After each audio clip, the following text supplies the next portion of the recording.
అందరికీ నమస్కారం. శ్రీమద్ భగవద్గీత ఆధ్యాత్మిక రహస్యాలు అనే శీర్షికలో శ్రీ త్రినాథ్ గారు ధారావాహిక ప్రసంగం చేస్తున్నారు. వారి ధారావాహిక ప్రసంగంలో ఈరోజు 356వ ప్రసంగం చేస్తున్నారు. శ్రీ త్రినాథ్ గారికి స్వాగతం. శ్రీమద్ భగవద్గీత ఆధ్యాత్మిక రహస్యాలు ఈ కార్యక్రమాన్ని వీక్షిస్తున్నటువంటి సోదర సోదరులందరికీ హార్దిక స్వాగతం. నమస్సుమాంజలి. ధార్మికము మరియు ఆధ్యాత్మికము ఈ రెండింటి మధ్య భేదాన్ని మనము సుమారు 135 ఎపిసోడ్స్ నుండి మనం చర్చించుకుంటాం. ముఖ్యంగా ఆధ్యాత్మికము అంటే గుర్తుపెట్టుకోండి, ఆధ్యాత్మికం యొక్క ప్రాథమిక మూల సిద్ధాంతం ఏంటంటే స్వయాన్ని ఆత్మగా గుర్తించడం. స్వయాన్ని ఆత్మగా గుర్తించలేకపోయినట్లయితే మీరు ఆధ్యాత్మిక జగత్తులో మీరు లేరు అని అర్థం చేసుకుంటారు. ఆత్మ అనేది చాలా కీలకం అండి. ఇప్పుడు మనం అనేక ఎపిసోడ్స్ లో మనం ఉపనిషత్తుల గురించి కూడా తెలుసుకున్నాం.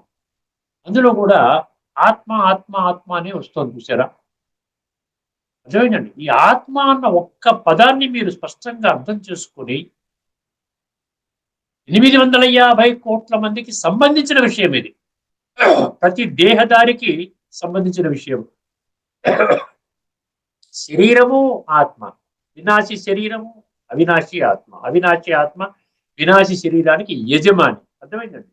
సో ఈ యొక్క చాలా సహజమైనటువంటి సరళమైనటువంటి ఈ యొక్క జ్ఞానాన్ని చాలా విద్యాధికులు కానివ్వండి, ఆ ఉన్నతమైనటువంటి పదవులలో ఉన్నటువంటి వాళ్ళు కానివ్వండి గుర్తించలేదు. చూశారు ఎంత విచిత్రమైన పరిస్థితితో.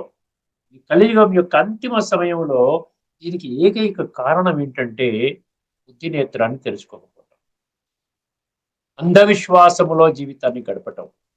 నేను దేహము అనుకుని ఆ దేహ భ్రాంతిలో అనేక జన్మలు ద్వాపర యుగము నుండి 21, 42, 63 జన్మల సంస్కారాలు మనలో బాగా డీప్ గా నాటుకుపోయి ఉన్నాయండి. అందుకనే ఇంత సులభంగా సరళంగా ఇన్ని ఎవిడెన్సెస్ ఇచ్చి, ఇన్ని సాక్ష్యాధారాలు ఇచ్చి, ఉపనిషత్తులు ఇచ్చి, గీతలో ఉన్నటువంటి అనేక శ్లోకాల యొక్క ఆ విధంగా ప్రూఫ్ ఇచ్చినప్పటికీ కూడా ఆత్మ అన్న విషయాన్ని అదేదో కొత్త విషయంలాగా మనకి సంబంధించలేనటువంటి విషయంగా చూస్తారండి. గుర్తుపెట్టుకోండి. ఏదో చనిపోయినప్పుడు ఆత్మకి శాంతి కలుగుగా కలగడం కోసం కాదండి. ఈ ఆత్మ అనేది చనిపోయినప్పుడు ఆత్మకి శాంతిగా కలగాలని ప్రార్థిస్తున్నప్పుడు బ్రతికుండగా ఆత్మశాంతి అవసరం లేదా? చనిపోయిన తర్వాతనే ఆత్మశాంతి కావాలా? ఆత్మశాంతి అంటే ఏంటి? నేను ఆత్మని అంటే నేను శాంత స్వరూపాత్మని. అర్థమైందండి. శక్తి స్వరూపాత్మని, ఆనంద స్వరూపాత్మని, దివ్య గుణాల స్వరూపాత్మని, సర్వశక్తివంతమైనటువంటి ఆత్మని. అర్థమైంది. ఆత్మ అవినాశి, ఆత్మ వజ్రం, ఆత్మ చాలా ముఖ్యమండి. ఎన్నిసార్లు చెప్పుకున్నా కూడా ఇది తక్కువేనండి. ఎందుకంటే శ్రీమద్ భగవద్గీతలో మీరు బయటికి వెళ్ళిపోతున్నారు. ఆత్మజ్ఞానాన్ని విస్మరించిన వాళ్ళు శ్రీమద్ భగవద్గీతని 1,00,000 సార్లు పఠన పారాయణ శ్రవణ ప్రచార ప్రసారం చేసుకున్నా సరే మీరు గీతలో లేరు. గీతలో భగవంతుడు చెప్పినటువంటి మూల సూత్రాన్ని మీరు బయటికి వెళ్ళిపోయారు. అక్కడి నుంచి భగవంతుడితో కనెక్ట్ అవ్వలేరు. రాజయోగము అర్థం కాదు. భలే థియరీ కింద చెప్పుకోవడానికి వీలవుతుంది. రాజయోగం అంటే ఆత్మ పరమాత్మ కలయిక అని చెప్పుకోవడానికి వీలవుతుంది. కానీ మీ అంతటి మీరు ఆ విధంగా కలయిక జరుపుకోలేరు. ఆ మధురానుభూతిని అనుభూతి చేయలేరు. అర్థమైందండి. ఆత్మ అనేది అసత్యం కాదు. ఆత్మ నిత్యము, ఆత్మ సత్యము. అర్థమైందండి. ఆత్మ శాశ్వతము. జాయతే మ్రియతే వా కదాచిత్ నాయం భూత్వా వాన భూయ భూత్వా భవితా వాన భూయ అజో నిత్య శాశ్వతో అయం పురాణో హన్యతే హన్యమానే శరీరే. శరీరం పోతుంది కానీ ఆత్మకి నాశనము లేదు. అర్థమైందండి. అధ్యాత్మ జ్ఞాన నిత్యత్వం తత్వజ్ఞానార్థ దర్శనం ఏతజ్ఞానమితి ప్రోక్తం అజ్ఞానం యదతో అన్యదా. ఇంతకంటే ఏం చెప్తాడు చెప్పండి భగవంతుడు? ఆత్మ జ్ఞానాన్ని విడిచిపెట్టి మీరు ఏ జ్ఞానాన్ని పొందడానికి ప్రయత్నం చేస్తున్నారో అది అంతా కూడా అజ్ఞానము అని గుర్తించండి అంటున్నాడు భగవాను వాచ 13వ అధ్యాయంలోని 11వ శ్లోకం. అర్థమైందండి. అందువలన ఆత్మ విషయాన్ని ఎప్పుడైతే మీరు గుర్తిస్తారో ఆత్మ సత్యము ప్రతి ఒక్కరిలో ఉంది, నాలో ఉంది, మీలో ఉంది. బ్రతికుండగా ఆత్మ చైతన్య శక్తి. ఈ శరీరం అనేది జడము. ఈ ఆత్మ వెళ్ళిపోయిందంటే శరీరాన్ని మీరు రంపం తీసుకొని ముక్కలు ముక్కలు కోసినా కూడా అదేమి చెలించదు. కానీ ఆత్మ ఉండగా మీరు చిన్న గుండు సూది గుచ్చినా కూడా అమ్మో అంటారు. అర్థమైనా? ఆ యొక్క దుఃఖాన్ని, ఆ బాధని అనుభవం చేసేది శరీరం కాదండి, ఆత్మ. అర్థమైందండి? అందువలన మనం శరీరం ద్వారా మనం ఏమనుకుంటున్నాం, ఆత్మ ఎప్పుడు సుఖంగా ఉండాలి, ప్రశాంతంగా ఉండాలి. అర్థమైందండి? మనశ్శాంతిగా ఉండాలి. ఈ విధంగా ఉండాలనుకున్నప్పుడు ఆత్మ జ్ఞానాన్ని మీరు పొందలేకపోయినట్లయితే మీరు జీవితములో స్థాయి స్థాయిగా అంటే శాశ్వతమైనటువంటి సదాకాలికమైనటువంటి ఆ సుఖాన్ని కానీ శాంతిని కానీ అనుభవం చెయ్యలేరు. ఇది కేవలం ఆధ్యాత్మిక దృష్టికోణంలో అర్థం చేసుకున్నప్పుడు మాత్రమే మీకు ఈ యొక్క ఆత్మజ్ఞానము యొక్క నాలెడ్జ్ ప్లస్ దాన్ని అనుభూతి ఏ విధంగా చేయాలి, అస్తిత్వాన్ని ఎలా తెలుసుకోవాలి, ఉనికిని ఎలా కనిపెట్టాలి, ఆ విధంగా మనం ఆత్మ అనుకుని ఆత్మిక స్థితిలో ఎలాగ మనం స్థితి అయ్యి ఆ విధంగా జీవించాలనే సంగతి మనకి ఈ విధంగా తెలుస్తోందండి. ధార్మికంలో మీకేం తెలియదండి. ధార్మికం అంటే భౌతికం. ధార్మికం అంటే రెండు కళ్ళతో చూసేటువంటి శరీరాలు, అన్ని శరీరాలే. ఈ దేవీ దేవతలు చూడండి, వాడికి కూడా భౌతిక దేహం ఉంది. ధర్మ పితలకి దేహం ఉంది. సో లక్షల సంఖ్యలో ఉన్నటువంటి సాధు సంతులు, ఋషులు, మునులు, పీఠాధిపతులు అందరికీ దేహాలు ఉన్నాయి. కేవలం ఒక పరమాత్మకి మాత్రమే దేహం లేదు. పరమాత్మని గుర్తించడానికి ఒకటే ఒక ఫార్ములా ఏం చెప్పాడు భగవంతుడు, నీలో ఉన్నటువంటి చైతన్య శక్తిని ముందు నీవు అనుభవం చెయ్యి, అప్పుడు నీవు నన్ను గుర్తిస్తావు. అర్థమైందండి? అది విషయం. ఇప్పుడు మనము ఉపనిషత్తుల్లో గడిపోదాం. మరొక ఉపనిషత్తు, ఎందుకు అన్ని ఏ చూసినా కూడా అన్ని ఆత్మ గురించే వస్తున్నాయి. ఒకసారి చూడండి, ఇప్పుడు ఈసారి మనము ఈ రోజున ఈ ఎపిసోడ్లో మనం ఏం తీసుకోబోతున్నామంటే తేజోబిందు ఉపనిషత్తు మంత్రం. తేజోబిందు ఉపనిషత్తు. అంతకుముందు అమృత బిందు అని చెప్పుకున్నాం కదా గత ఎపిసోడ్లో. ఇప్పుడు తేజోబిందు ఉపనిషత్తు మంత్రము 1.10 1.10 అంటే 10 అన్నమాట. 1.10. ఇది రాసుకునేవాళ్ళు రాసుకోవచ్చు. ఒక్కసారి ఇందులో 4 పంక్తులు ఉన్నాయండి. మనం టగటగా చర్చించుకున్నట్లయితే మనం తర్వాత ఒక శ్లోకాన్ని కూడా, గీతా శ్లోకాన్ని కూడా మనము చర్చించుకొని ఈ యొక్క కార్యక్రమాన్ని ముగిద్దామండి. తేజోబిందు ఉపనిషత్తు మంత్రం 1.10 మొదటి పంక్తి. జ్ఞేయ స నిత్య పురుష పురాణ.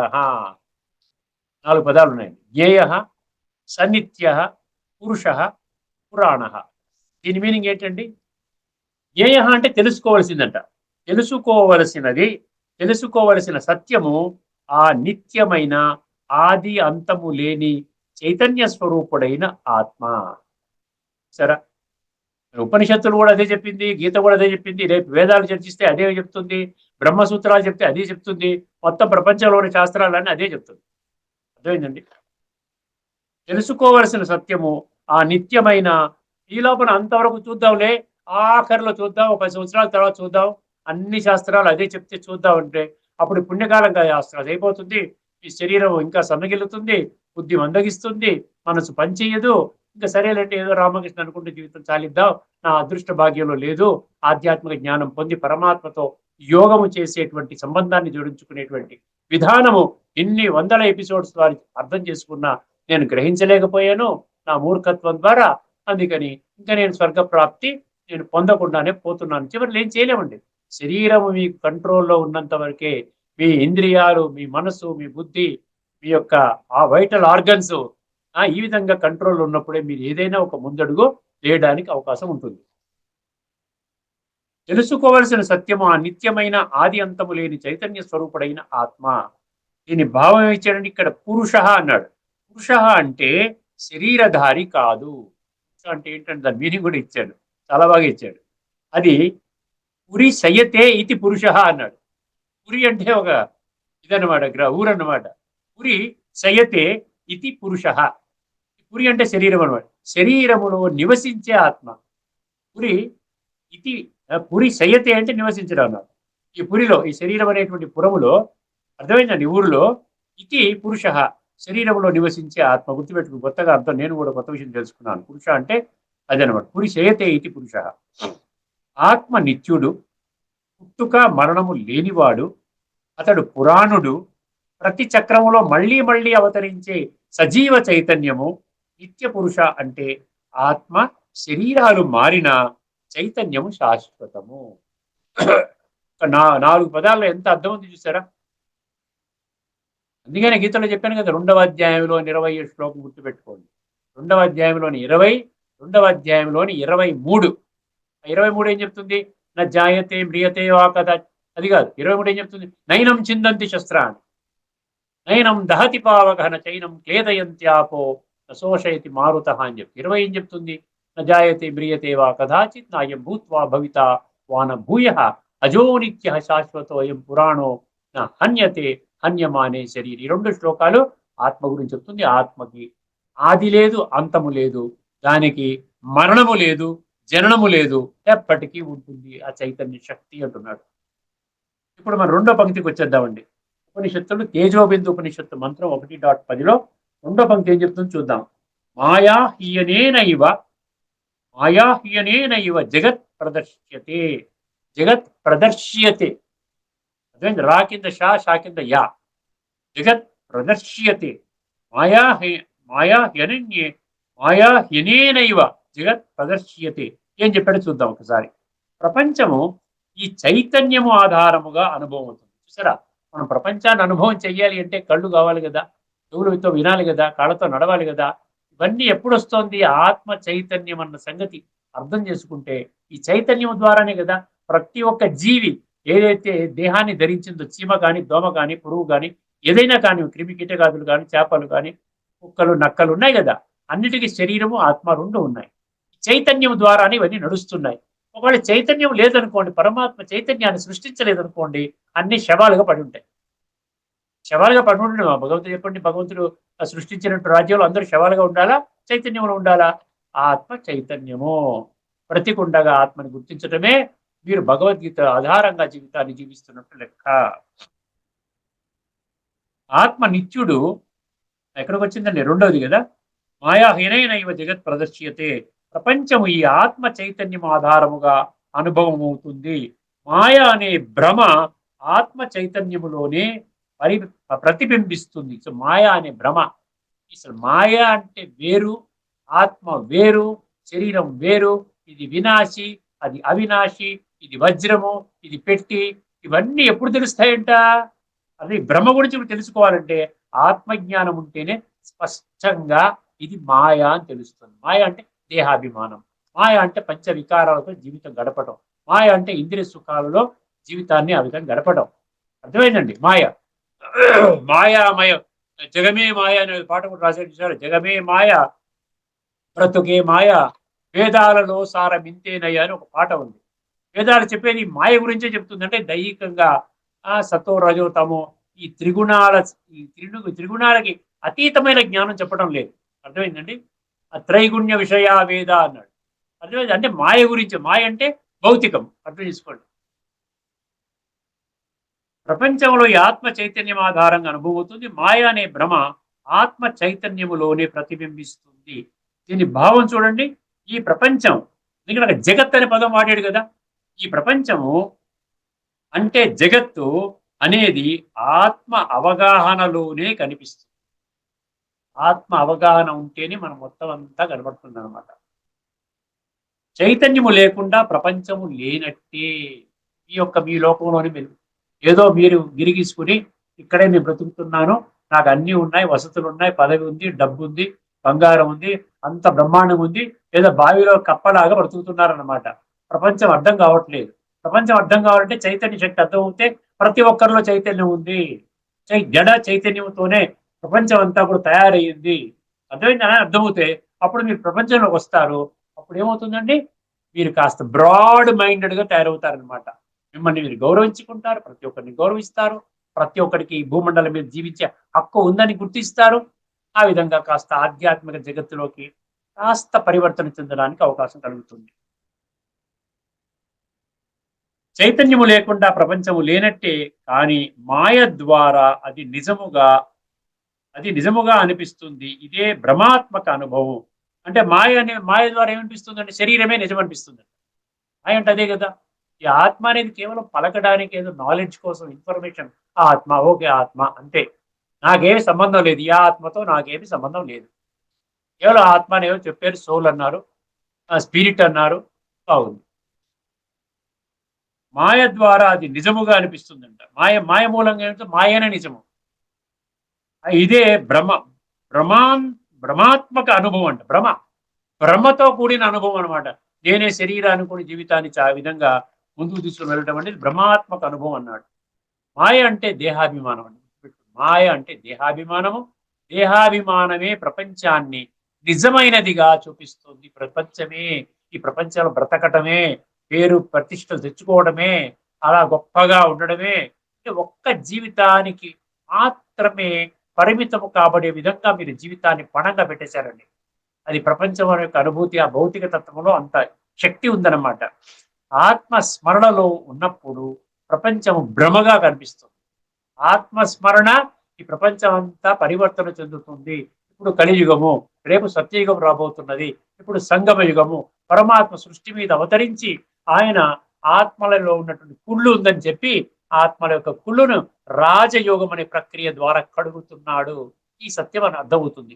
ఆత్మస్మరణలో ఉన్నప్పుడు ప్రపంచం భ్రమగా కనిపిస్తుంది. దేహస్మృతిలో, దేహస్మరణలో ఉన్నప్పుడు అది నిజమని అనిపిస్తుంది. దేహస్మరణలో ఉంటే ఇదే అందరూ అలాగే ఉన్నారు కదా, ఇది అందరూ అలాగే ఉన్నారనే కాన్సెప్ట్ చాలా జాగ్రత్తగా గమనించండి. ఎందుకంటే 7వ అధ్యాయం 3వ శ్లోకంలో ఏం చెప్పాడు? వేల కొలది మనుషులలో ఒకానొకడు మాత్రమే నన్ను పొందే జ్ఞాన సిద్ధి కోసం ప్రయత్నం చేస్తాడు. అట్లు ప్రయత్నము చేసినటువంటి అనేకులలో ఒకానొక్కడు మాత్రమే వాస్తవంగా నన్ను గుర్తిస్తాడు. ఎంత చూసారు? అందుకనే మన మెజారిటీ ఫాలో అవ్వకండి. మీరు ఒక సత్య మార్గంలో నడవాలంటే మెజారిటీని ఫాలో అయ్యారంటే వాళ్ళు మునిగిపోతున్నారు. వాళ్ళతో పాటు మిమ్మల్ని కూడా ముంచేస్తారు. ఇది తిరుగులేని, తిరస్కరించలేని సత్యం. 3వ పంక్తికి వద్దామండి.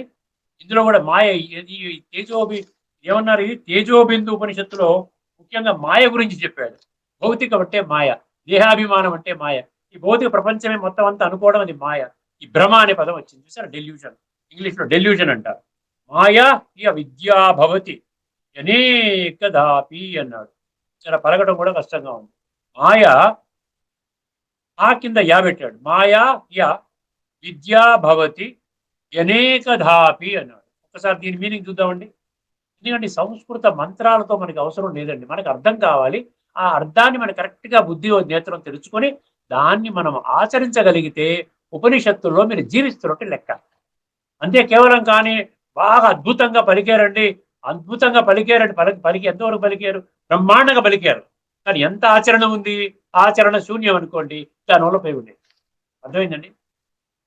దీని అర్థం ఏంటంటే మాయ అనేది అవిద్య అన్నాడు. అవిద్య అంటే అజ్ఞానం. అవిద్య బ్రాకెట్లో అజ్ఞానం అని ఇచ్చాడు. ఇది అనేక రూపాలలో కనిపిస్తుంది అన్నాడు.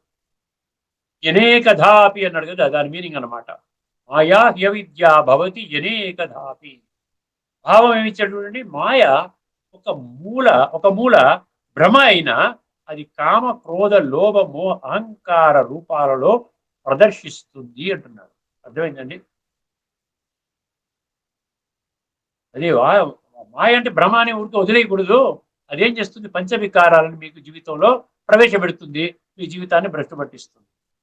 అందుకే ఏమన్నారండి? అందుకే మానవ బంధాలు దుఃఖాలు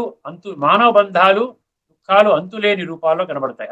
మానవ బంధాలు దుఃఖాలు అంతులేని రూపాల్లో కనబడతాయి. బంధనం అంటే అదే కదండి. బంధనం అంటే ఏంటి? ఆత్మని పాడు చేసుకునే పనులు చేసుకోవడం. మనస, వాచ, కర్మణ అన్ని రాంగ్ డైరెక్షన్ లో, దేహభ్రాంతిలో కూడుకుని చేస్తే ఇదంతా కూడా అవుతుందంట. అందుకనే ఈ బంధాలు దుఃఖాలు అంతులేని రూపాల్లో కనబడతాయంట. మాయ అనేది 5 రూపాలలో కనబడుతుంది. 5 రూపాలు ఏంటంటే మనం చెప్పుకున్నాం కదా, పంచవికారాలు, కామ, క్రోధ, లోభ. ఇవి ఆత్మను శాంతి స్థితి నుండి దూరం చేస్తాయి. ప్రశాంతంగా ఒరిజినల్ గా ఆత్మ యొక్క మూల స్వరూపం ఏంటంటే శాంత స్వరూప ఆత్మని. నేను శాంతి స్వరూప ఆత్మ. మేము ఓం శాంతి అంటాం. ఓం శాంతి అంటే ఏంటి? నేను శాంతి స్వరూప ఆత్మని. మిమ్మల్ని మీరు కూడా ఓం శాంతి అన్నారనుకోండి, నేను కూడా శాంత స్వరూప ఆత్మని. మూల ధారణ గుణం ఏంటంటే మన శాంతి బయట వెతుక్కుంటున్నాం. ఇది అర్థం కాక మనం శాంతి బయట దొరికేటువంటిది ఏది షాపులో దొరికే వస్తువు కాదండి. అర్థమైందండి? ఇవి ఆత్మను శాంతి స్థితి నుండి దూరం చేస్తాయి. ఇప్పుడు మన 4వ పంక్తికి వస్తున్నాడు, ఆఖరి పంక్తి. ఇందులో కూడా మాయ అనే పదం ఉంది. అన్నిట్లో మాయ అనే పదం ఉంది. మొదటి పంక్తిలోనే మాయ అనే పదం లేదు, కానీ మిగతా 3 పంక్తుల్లో మాయ అనే పదం ఉంది. మాయాచ మాయామయ ఏవ సర్వ. మాయా చ మాయామయ ఏవ సర్వ. అర్థమైంది. దీని అర్థం ఏంటంటే ఈ సమస్త జగత్తు మాయతో నిండినది. మాయామయం అన్నట్టు చూసారా? మాయామయం అంతా మాయామయం నుంచి ముందు బయటికి రావాలి. అర్థమైందండి? ముందు మాయ నుంచి బయటికి రావాలి. మనం బయటికి రావాలంటే వేరే మార్గం లేదు. ఏ దేహదారి కూడా ఆ మార్గాన్ని మీకు చెప్పలేడు. ఈ సమస్త జగత్తు మాయతో నిండినది. దాని భావం ఏంటన్నారండి? దేహాభిమానమే మాయతో, దేహాభిమానం అనే మాయతో, దేహాభిమానము అనే మాయతో ప్రపంచం మొత్తం కప్పబడి ఉన్నది. ప్రపంచం మొత్తం కప్పబడి ఉన్నది. జ్ఞానముతో చూసిన వాడికి ఇది ఒక కళ మాత్రమే. జ్ఞానముతో చూస్తే ఒక కళ మాత్రమే. అంటే ఇదంతా కళలో వచ్చి పోయేదేరా, అసలైంది వేరే ఉంటుంది. ఆత్మ యొక్క ఉనికిని కనిపెట్టి పరమాత్మతో బుద్ధియోగాన్ని సంధానించి ఆత్మని సంస్కరించుకున్నట్టయితే రేపు స్వర్గంలోకి వెళతాను. సింపుల్ నాలెడ్జ్ అనమాట. మాయామయం అంటే ఏంటంటే కలియుగములో సర్వ ఆత్మలు దేహాభిమానములో కూరుకుపోయిన స్థితి. పరమాత్మ జ్ఞానముతో ఈ మాయా ముసుగులు తొలగించబడతాయి. పరమాత్మ జ్ఞానముతో ఈ మాయా ముసుగులు తొలగించబడతాయి. ఒకసారి సారాన్ని అండి, 4 పంక్తుల సారాన్ని చెప్తే ఈ ఉపనిషత్తుల ఈ శ్లోకం పూర్తయిపోతుందండి. ఆత్మ నిత్యమైన చైతన్య జ్యోతి. ఆత్మ నిత్యమైన చైతన్య జ్యోతి. మాయ అనే అవిద్య ద్వారానే ఈ ప్రపంచము కనిపిస్తుంది. మాయ అనే అవిద్య. ప్రపంచాన్ని చూడకూడదు, మనం ఆత్మని చూసుకొని పరమాత్మతో మనము జోడిస్తే మనం చేసే ప్రతి కర్మ, ప్రతి మాట, ప్రతి సంకల్పంతో ఏమవుతుందండి? ఆత్మ శుద్ధి కాబడుతుంది. మాయ అనే అవిద్య ద్వారానే ఈ ప్రపంచం కనిపిస్తుంది. సమస్త జగత్తు మాయతో నిండిపోయి ఉన్నది. కలియుగము మాయామయ యుగము. కలియుగం మాయామయ యుగము. ద్వాపరయుగం అనలేదు, కలియుగం అన్నాడు. అంటే 100% కళాహీనమైనటువంటి ప్రపంచం. అంటే మంచి విషయాలు చెప్పినా అర్థం కావండి. ఈ కలియుగంలో మనుషుల యొక్క బుద్ధి ఎలా ఉంటుందంటే మంచి విషయాలు అతకవు. మీరు అర్థమైందని ఒక సినిమా వెళదామంటే అతుకుతుంది, ఒక డ్రామా వెళదామంటే అతుకుతుంది, పిచ్చి పిచ్చి పనులు చేద్దామంటే అతుకుతుంది. కానీ మంచి మార్గాన్ని సూచిస్తే వద్దండి ఇవన్నీ ఎక్కడ కుదురుతుందని, మాకు అసలు సమయమే లేదండి అనేస్తారు. జ్ఞానం మరియు యోగ స్మరణ, చాలా జాగ్రత్తగా ఉండండి. జ్ఞానము మరియు యోగ స్మరణ ద్వారానే ఆత్మ మాయా ప్రపంచము నుండి విముక్తి అవుతుంది. గీతలో కూడా 16వ అధ్యాయంలో ఏమన్నాడండి? అభయం సత్వ సంశుద్ధి జ్ఞాన యోగ వ్యవస్థితి అన్నాడు కదా. జ్ఞానము యోగము అర్థమైంది. భగవద్గీత ద్వారా మనకు దొరికేది ఏంటండి? జ్ఞానము మరియు యోగం. ఇప్పుడు మనము 4వ అధ్యాయంలోని మనం ఎక్కడికి వస్తున్నాం అంటే 9వ శ్లోకానికి వస్తున్నాం. ఇక్కడ నేను 8 శ్లోకాల్లో 2 శ్లోకాలు ఇప్పటికే చెప్పాను. ఇంకో 6 శ్లోకాలు ఉన్నాయి. ఇది అయిపోతే ఇంకొక శ్లోకం ఉంటుంది. ఏమిటంటే ఈ యొక్క జనన మరణ చక్రం నుండి నువ్వు పర్మనెంట్ గా బయటికి వెళ్ళిపోతావని చెప్తున్నారు. జన్మ రాహిత్యం అంటున్నారు. ఈ కాలచక్రం నుండి బయటికి రావాలంటే నువ్వు భలే భక్తి చేసుకో, ప్రవచనాలు విను, తీర్థయాత్రలకు వెళ్ళు, పూజలు చేసుకో, అర్థమైంది, అర్చన అభిషేకం చేసుకో, యజ్ఞాలు యాగాలు చేసుకో, అన్నదానాలు చేసుకో. కానీ ఇక్కడ భగవంతుడు ఏం చెప్తున్నాడు? వేటి వల్ల కూడా నీకు ఉపయోగం లేదు నాయన. ఈ కాలచక్రం నుండి నీవు బయట పడడానికి అసంభవం అంటున్నాడు. మనం 37 శ్లోకాలు 37 ఎపిసోడ్స్ లో మనం చర్చించుకున్నాం. ఇప్పుడు 8 శ్లోకాలు కలిపితే 45 శ్లోకాలు. అర్థమైందండి? ముఖ్యం మీకు ఒక కాలచక్రం యొక్క బొమ్మ వేస్తాను, మీకు అర్థమవుతుంది. బొమ్మ ఉంటేనే మీకు క్లారిటీ వస్తుంది. ఇది కాలచక్రం. కాలచక్రం తిరుగుతూనే ఉంటుంది. ఇప్పటి వరకు మీకు ఇటువంటి బొమ్మ ద్వారా, ఇటువంటి చిత్రము ద్వారా ఈ యొక్క జ్ఞానాన్ని ఈ విధంగా ఎవరు చెప్పలేదు, మీకు ఇంకెవరు చెప్పబోరు కూడా. అర్థమైందండి? ఇది పరమాత్మ చెప్తున్నటువంటి జ్ఞానం కాబట్టి పరమాత్మ స్పష్టంగా ఈ యొక్క జ్ఞానం ఆధారంగా తయారైన చిత్రాలు అనమాట. 5000 సంవత్సరాల కాలచక్రము, సత్య త్రేత ద్వాపర కలి అనేటువంటి 4 యుగాలలో ఆత్మ పరిభ్రమిస్తుంది. కలియుగం యొక్క చివరి సమయంలో ఆత్మ పూర్తిగా నల్లగా, బొగ్గుగా, మలినంగా, తము ప్రధాన స్థితిగా మారిపోయింది. ఇప్పుడు అదే స్థితిలో ఉన్నట్లయితే ఏమండి? 13వ అధ్యాయంలోని 21, తర్వాత 15వ అధ్యాయంలోని 8వ శ్లోకం ఏం చెప్పింది? ఆఖరి స్టేజ్లో దేహత్యాగం చేసినప్పుడు అందులో ఉన్న సంస్కారాల ఆధారంగా నీకు తదుపరి జన్మ ఉంటుంది అని చెప్పాడు. 15, 8, 13, 21. ఇప్పుడు మనం భగవంతుడే రాలేదనుకుందాం, భగవంతుడి యొక్క ప్రమేయమే లేదనుకుందాం, కేవలం కామ వికారం ద్వారానే సృష్టి నడుస్తుందని అది కూడా గీతలో చెప్పడం జరిగింది. అందరూ అనుకుంటారు భగవంతుడు లేడు, నాస్తికులు ఉన్నారు కదా, భగవంతుడు లేడు ఏమీ లేదని కామ వికారం ద్వారా పిల్లలు జన్మ తీసుకుంటున్నారు, వాళ్ళే పెద్ద అవుతున్నారు, సృష్టి ఆ విధంగా నడుస్తోంది. ఇప్పుడు రిపేరింగ్ ఎవడు చేస్తాడు? ఆత్మ కుళ్ళిపోయినప్పుడు, నల్లగా బొగ్గులాగా అయిపోయి బంకలాగా అయిపోయినప్పుడు, తమో ప్రధానంగా అయిపోతే అవే సంస్కారాలు తీసుకొని వెళ్ళి దానికి అనుగుణమైనటువంటి నీకు జన్మ దొరుకుతుంది, శరీరం దొరుకుతుంది అన్నప్పుడు సత్యత్రేతాయిగా ద్వాపరం అక్కర్లే, ఇంకా ఓన్లీ కలియుగమే తిరుగుతూ కూర్చోవాలి. భగవంతుడి ప్రమేయం లేకపోతే కేవలం ఒక కలియుగం మాత్రమే ఉంటుందన్నమాట. ఎందుకంటే అందరూ పాపులే కదా, అందరూ పుణ్య సంస్కారాలతోనే శరీరాలు విడిచిపెడుతున్నారు కదా. అలాంటప్పుడు వాళ్ళు సత్యయుగంలోకి రారు, ద్వాపరయుగంలో కూడా రారు, త్రేతాయుగంలోకి రారు, ద్వాపరంలో కూడా రారు, కలియుగం యొక్క ఆరంభంలో కూడా రారు. ఎందుకంటే ఒక 150 సంవత్సరాల క్రితం ఎలా ఉండిందంటే మీరే చెప్తారు కదా, బ్రహ్మాండం మా తాతల నాటి టైంలో ఎలా ఉండిందండి. 90 సంవత్సరాలు బతికేవారు, ఎటువంటి రోగాలు లేవు, ఏమీ లేవు, డాక్టర్లు లేవు, టెక్నాలజీ లేవు, మందులు లేవు, ఏమీ లేవు, బ్రహ్మాండంగా 90 సంవత్సరాలు బతికారు. అర్థమైంది. ఇప్పుడు ఈ గత 150, 200 సంవత్సరాల నుంచే కదా ఇవన్నీ కూడా ఇంతమంది ఆత్మలు వచ్చేసి ఈ విధంగా వచ్చారు. ఇప్పుడున్న పరిస్థితి ఏంటి? ఎంత టెక్నాలజీ పెరిగిందండి, అయినప్పటికీ కూడా సమస్యలు పెరుగుతున్నాయి కదా. దీని కాలచక్రాన్ని మీరు గుర్తించలేదు అంటే అర్థమైందండి, మీరు ఎప్పటికీ కలియుగంలోనే ఉంటారు, ఇంకా జీవితకాలం కలియుగంలోనే ఉంటారు. కలియుగం నుండి సత్యయుగంలోకి రావాలి అంటే మీరేం చేయాలి? ఖచ్చితంగా ఆత్మని గుర్తించాలి, ఆత్మలో ఉన్న కుళ్ళును గుర్తించాలి, అప్పుడు బాగు చేసుకోవాలి అని మీకు ఒక కోరిక కలుగుతుంది. అప్పుడు మీరు అర్థం చేసుకుంటారు పరమాత్మ యొక్క ఉనికి, ఆత్మ ఉనికి, ఆత్మతో ఆత్మ యొక్క అనుభవం ద్వారా పరమాత్మకు అనుభవం కలుగుతుంది. అప్పుడు ఈ రాజయోగం అనే ప్రక్రియ ద్వారా పరమాత్మ 93 శ్లోకాల్లో యోగము యోగము యోగం యోగం, ఇది బ్రహ్మ విద్యాయాం యోగ శాస్త్రి అన్నాడు. 18 అధ్యాయాల పేర్లు కూడా యోగం యోగం యోగం యోగం అని పెట్టాడు. ఎందుకంటే ఏం చెప్పాలి మీకు? ఇది యోగము, ఇది యుద్ధం కాదని చెప్పడానికి.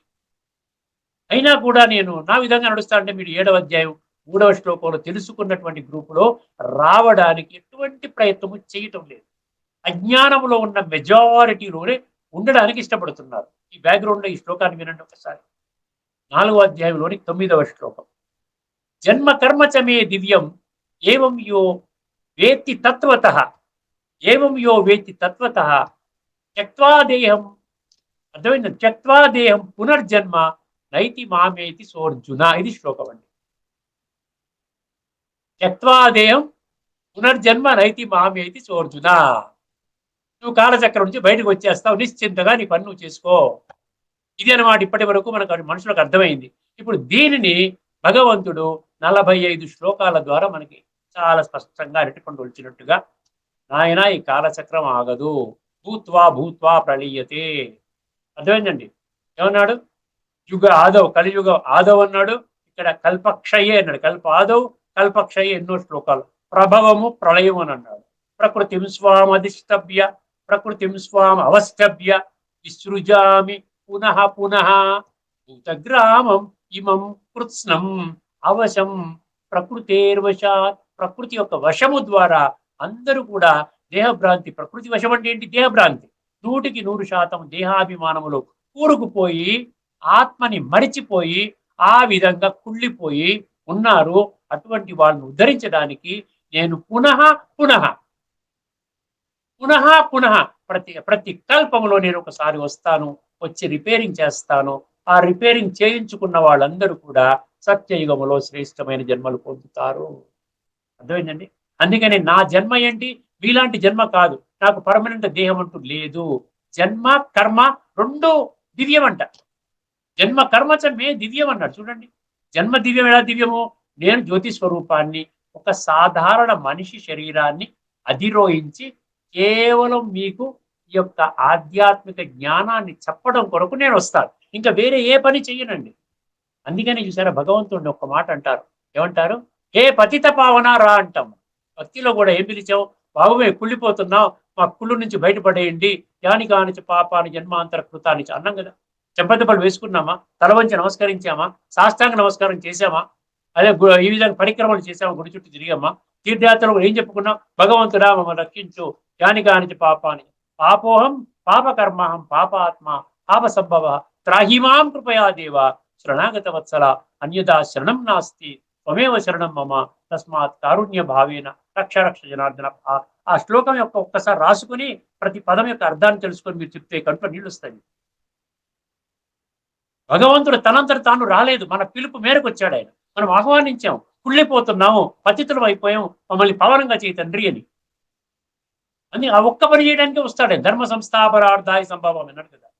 జన్మ కర్మ చమేది. అందుకని నాది ఇలాంటి కర్మలు ఉండదు. నేనేదో దేహభ్రాంతిలోకి వచ్చి ఇంద్రియ సుఖాన్ని అనుభవం చేసుకుంటూ మిమ్మల్ని బాగు చేస్తాను కాదు. నేను కేవలం నా జ్ఞానాన్ని ఇవ్వడం కోసం మానుష్యం తను ఆశ్రితం 9వ అధ్యాయం 11వ శ్లోకంలో పరంభావం అజానంత అన్నాడు అక్కడ. నేను ఈ యొక్క సత్సంకల్పం, నా సంకల్పము పతితుల్ని పావనంగా చేయటం, అధర్మాన్ని ధర్మ మార్గంగా మార్చటం, కలియుగాన్ని తీసేసి తొలగించి నూతన కల్పాన్ని ప్రారంభించడం, సత్యయుగంతో ప్రారంభించడం, ఇది నా దివ్య కర్తవ్యం. కానీ ఈ కర్తవ్యం అజానంత, మీరు ఎరుగని వారే. అర్థమైందండి. పరంభావ అజానంద మమ భూత మహేశ్వరం 9వ అధ్యాయం 11వ శ్లోకం. ఒకసారి గమనించండి. జన్మ కర్మ చ మే దివ్యం. నా కర్మ కూడా ఏంటి? పరివర్తన, సృష్టి పరివర్తన కర్మ చేస్తాను. స్వతహాగా మీలాంటి ఈ కర్మలు చెయ్యను. అర్థమైంది. నాకంటూ శరీరం లేదు కాబట్టి నా జన్మ దివ్యము, నా కర్మ దివ్యము. జన్మ కర్మ చ మే దివ్యం ఏవం యో వేత్తి తత్వతః. ఎవరికి అర్థమవుతుందంట? తత్వము ఆధారముగా. తత్వము అంటే యాజ్ ఇట్ ఈజ్, వాస్తవముగా. అర్థమైంది. ఉన్నది ఉన్నట్లుగా నేను ఏమి చెప్పాను ఆ విధంగా అర్థం చేసుకోవడం. అందుకని మాం వేత్తి తత్వత 7వ అధ్యాయం 3వ శ్లోకంలో తత్వము ఆధారముగా కొద్ది మంది మాత్రమే నన్ను తెలుసుకుంటారు. తత్వం 16 శ్లోకాల్లో తత్వం అనే పదం ఉన్నది. మాం వేత్తి తత్వత తత్వదర్శిన. ఎన్ని పదాల్లో చూసారా? తద్విద్ది ప్రణిపాతేన పరిప్రశ్నేన సేవయా ఉదేక్షంతి తే జ్ఞానం జ్ఞానిన తత్వదర్శిన. 4వ అధ్యాయం 34. తత్వాన్ని దర్శించిన వారి దగ్గరికి పరిగెత్తండి మీరు అంటున్నాడు. వాళ్ళు మాత్రమే మీకు స్వచ్ఛమైన ఆత్మజ్ఞానం, పరమాత్మ జ్ఞానం, సృష్టి చక్ర జ్ఞానము ఇవన్నీ చెప్పి మీ జీవితాన్ని సమూలంగా ఉద్ధరించేస్తారు. జన్మ కర్మ చ మే దివ్యం ఏవం యో. యో అంటే యహ. యహ అంటే ఎవరైతే. ఎవరైతే అంటే 850 కోట్ల మందిలో ఎవరైతే వేత్తి అంటే తెలుసుకుంటారో, దేని ఆధారంగా? తత్వము ఆధారంగా తెలుసుకుంటారో. అంతవరకు బాగానే చెప్పారండి. ఇక్కడ మళ్ళీ మిస్టేక్ చేశారు భాష్యకారులు. ఏం చేశారు? త్యక్వాదేహం త్యక్వాదేహం పునర్జన్మ నైతి మామేతి సోర్జున. ఈ విధంగా తెలుసుకున్నటువంటి వాళ్ళు దేహాన్ని విడిచిపెట్టినప్పుడు వాళ్ళు ఈ కాలచక్రం బయటకు వచ్చేస్తారు. ఇంకా వాళ్ళకి జనన మరణ చక్రంలో ఉండదు. ఇంకా ఆ విధంగా ఒక ఆత్మగా పడి ఉంటారు అంతే. వాడికి ఈ దేవులో వచ్చేవంటే కష్టాలు నష్టాలు, వాడు వినడు, నా మాట వినడు, నా పిల్లల మాట వినడు, నా భార్య మాట వినడు, చుట్టాలు పక్కాలు, ఆస్తి నష్టం, ఇది నష్టం, కోర్టు తగాదాలు, సమస్యలు, గొడవలు, అనారోగ్య సమస్యలు, ఇవన్నీ ఎందుకు? నాకు శరీరం వద్దు, నాకు జన్మనే వద్దు. ఆ విధంగా వచ్చేస్తావు నాయన, నువ్వు కాస్త భక్తి చేసుకో అని చెప్పేసి వీళ్ళందరూ చెప్తే ఆ విధంగా చేసుకుంటున్నారు. మెజారిటీ ఆ మార్గంలోనే ఉన్నారు. కానీ ఇక్కడ ఏమంటున్నాడు? త్యక్వాదేయం పునర్జన్మ అంటే ఇక్కడ ఏం అర్థం చేసుకోవాలి? మళ్ళీ నీవు ఈ కుళ్ళు ప్రపంచంలో జన్మ తీసుకోవు. ఎప్పుడైతే సంస్కారాలను పరివర్తన చేసుకుంటావో, ఈ యొక్క శరీరం విడిచిపెట్టిన తర్వాత మళ్ళీ ఈ కుళ్ళు కలియుగములో కుళ్ళు జన్మ, బాధలు పడేటువంటి జన్మ, బాధపడేటువంటి, ఈ విధంగా ఏడ్చేటువంటి జన్మ, అదే దుఃఖపడేటువంటి జన్మ నీకు మళ్ళీ దొరకదురా నాయన. నువ్వు ఎక్కడికి వస్తావో ఈ యొక్క పరంధామంలో కాస్త రెస్ట్ తీసుకుంటావో, తర్వాత నూతన కాలచక్రం ఆరంభం అవ్వగానే అక్కడ దైవీ సంస్కారాలతో కూడుకున్న దేవతా జన్మగా నీవు జన్మ తీసుకుంటావు. అది అర్థం అన్నమాట అక్కడ. అంతేగాని కాలచక్రం నుండి బయటికి వెళ్ళిపోతావని కాదు. అది అజ్ఞానంతో కూడుకున్నది, అవివేకంతో కూడుకున్నది. భగవంతుడు ఆ విధంగా చెప్పలేదు అన్న విషయం తెలుసుకోవాలి. ఒకసారి మన గీతా పుస్తకంలో భాష్యకారులు ఏమి ఇచ్చారో తెలుసుకుందామండి. జన్మ కర్మ చ మే దివ్యం ఏవం యో వేతి తత్వతః త్యక్వా దేహం పునర్జన్మ నైతి మామేతి సోర్జున. ఏ అర్జున, సో ఇక్కడేమి ఇచ్చారు చూడండి, ఒక్కసారి గమనించండి. ఓ అర్జున, నా జన్మ అంటే బ్రాకెట్లో అవతారం అని ఇచ్చారు. అర్థమైందండి. నా జన్మలు అన్నాడు. ఇక్కడ ఒకటే జన్మ, అది కూడా తప్పు. అన్ని జన్మలు కావు, ఒకటే జన్మ. ఇది కూడా కలియుగం యొక్క అంతిమ జన్మ, సంగమ యుగంలో జన్మ, పరివర్తన చేయటం కొరకు, సృష్టి పరివర్తన కొరకు. నా జన్మలు కర్మములు దివ్యములు. ఓకే, దివ్యం అంటే అలౌకికం అంటారు, ట్రాన్సెండెంటల్ అంటాడు ఇంగ్లీష్లో. అలౌకికం అంటే ట్రాన్సెండెంటల్, అంటే భౌతికం కాదు, అభౌతికం అని అర్థం అనమాట. అనగా నిర్మలములు అలౌకికములు. నిర్మలములు అంటే మలినము లేదు, నిర్మల అంటే మలినము లేనటువంటి స్వచ్ఛమైనటువంటిది అనమాట అలౌకికము. ఈ తత్వరహస్యమును తెలుసుకుని వాడు తనువును చాలించిన పిమ్మట, చాలా జాగ్రత్తగా వినండి, ఈ తత్వరహస్యం తెలుసుకున్నవాడు తనువును చాలించిన పిమ్మట, ఇక్కడ మిస్టేక్ చేశారు భాష్యకారులు, ఏంటి ఇక్కడ అర్థం కాలేదు వాళ్ళకి. ఎందుకంటే పరమాత్మ చెప్పిన జ్ఞానము ద్వారా ఆధారంగా నేను చెప్తున్నాను మీకు, వీళ్ళు పరమాత్మని గుర్తించలేరు కాబట్టి వాళ్ళకి వాళ్ళకి అర్థమైన రీతిగా వాళ్ళు రాసుకున్నారు. ఏమంటే ఏం రాసుకున్నారు ఇక్కడ, ఈ తత్వరహస్యం తెలుసుకున్న వాడు తనువును చాలించిన పిమ్మట మరలా జన్మింపడు సరికదా నన్నే చేరును. మామేతి అన్నాడు కదా, నన్ను చేరతాడు, నన్ను చేరడం వరకు కరెక్టే, కానీ జన్మింపడు అన్నది కరెక్ట్ కాదు. కదా శాశ్వతంగా జన్మరాహిత్యం అనేది అది కరెక్ట్ కాదు అని భగవంతుడు ఈ శ్లోకం ద్వారా మనందరికీ చెప్తున్నారు. ఇప్పుడు ఈ చిత్రాన్ని తీసేస్తాను. మనము అయిపోయింది కదండి, అర్థమైంది కదండి. మనం ఈ యొక్క చర్చని ఇక్కడితో ముగించుకొని తదుపరి ఎపిసోడ్లో మరొక అద్భుతమైనటువంటి శ్లోకం, మొత్తం 8 శ్లోకాలు, ఇది 3వ శ్లోకం, ఇంకా 5 శ్లోకాలు మిగిలి ఉన్నాయి. అంటే ఈ 5 శ్లోకాల్లో కూడా భాష్యకారులు ఏం చెప్పారు, నీకు పునర్జన్మ ఉండదు. అర్థమైంది, భగవంతుడు దీన్ని ఖండిస్తున్నాడు. పర్మనెంట్ గా పునర్జన్మ అంటూ ఉండకపోవడం ఉండదు నాయన. నీవు సత్యయుగంలో క్వాలిఫికేషన్ కాకపోతే అందులోకి రావు, అక్కడ పునర్జన్మ నీకు ఉండదు. త్రేతాలో పునర్జన్మ ఉండదు, ద్వాపరలు కూడా రాలేదనుకోండి, నీకు పునర్జన్మ ఉండదు. మళ్ళీ కలియుగం చివరిని ఎక్కడో సంస్కారాలు మ్యాచ్ అయినప్పుడు అక్కడ దిగుతావు, కంపల్సరీగా దిగవలసిందే. 1 గాని 2 గాని దిగవలసిందే. నీవు చేసిన కర్మలో నీవు దాని యొక్క ఫలాన్ని నీవే అనుభవించాలి. ఎవడు చేసిన కర్మ వాడు అనుభవించక తప్పదుర నరుడు అన్నారు కదా, as you so shall you reap అని ఉంది. మరి ఇవన్నీ స్లోగన్స్ ఉన్నాయండి, చాలా డివైన్ స్లోగన్స్ చాలా ఉన్నాయి, కానీ ఆచరణ మనం చేసుకోలేకపోవడం వల్ల వచ్చిన సమస్య అన్నమాట. అర్థమైందండి. సో ఇక్కడతో ఈ యొక్క చర్చను ముగించుకుందామండి. అందరికీ నమస్కారము. లోకా సంస్థ సుఖినో భవంతు. ఓం శాంతి. శ్రీమద్ భగవద్గీత ఆధ్యాత్మిక రహస్యాల తత్వసారాన్ని మనకు సహేతుకంగా సవివరంగా విశ్లేషించిన శ్రీ త్రినాథ్ గారికి ధన్యవాదాలు.